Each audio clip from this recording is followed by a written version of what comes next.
so good. I forgot to come up here yesterday, say my words. No, I was busy. Thank you, Mr. President. And I want to thank you all for the wonderful birthday wishes yesterday. I had a fantastic day. So I rise today in honor of Black History Month.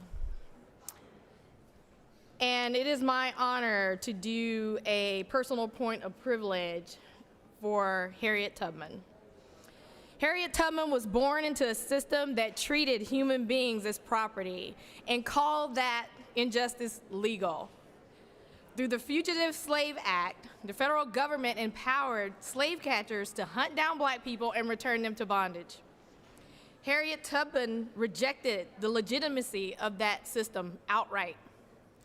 She did not wait for permission to do what was right. Instead, she risked her life to guide enslaved people to freedom, believing that no law which dehumanizes human beings deserves obedience. Today, ICE operates under a different legal framework, but many of the tragedies we witness echo the same history. Families are separated, people are detained for years without certainty or compassion. Individuals fleeing violence or poverty are treated as threats rather than human beings. Raids spread fear through schools, workplaces, and churches. Like the slave patrols of the 19th century, modern immigration enforcement disproportionately targets vulnerable communities and relies on surveillance, detention, and force, justified by a claim that they are executing the law. But history is clear. They were not just executing the law then. They were humane and cruel executions of the law, just like we're seeing now. The Underground Railroad was not merely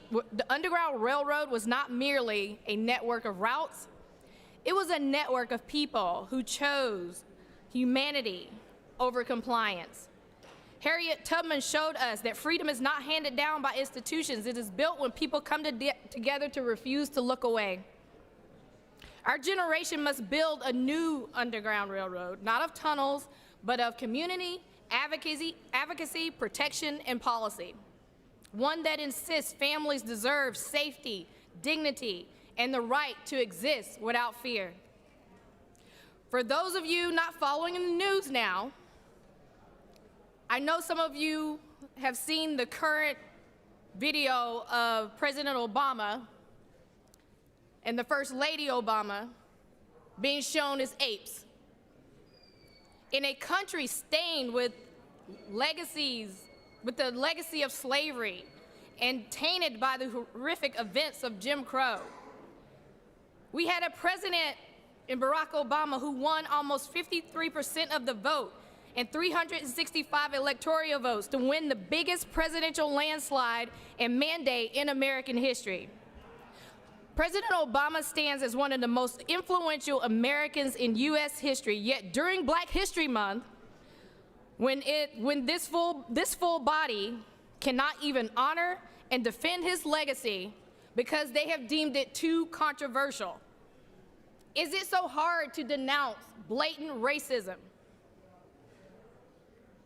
We have a resolution, SR 729. I do hope it receives a hearing and passes out committee for a vote.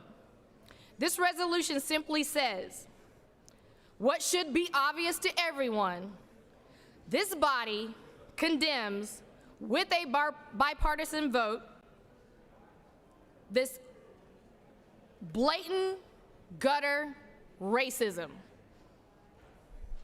by an administration that has shown us many times that they are okay with racism. And we have many in this body that still support this administration. During Black History Month, we celebrate not only where we come from, but we need to commit ourselves to where we need to go. Harriet Tubman, I'm gonna bring this back, Harriet Tubman showed us the way. She pushed against cruelty. She pushed back against inhumanity and found a way to help those who were most vulnerable and who needed it.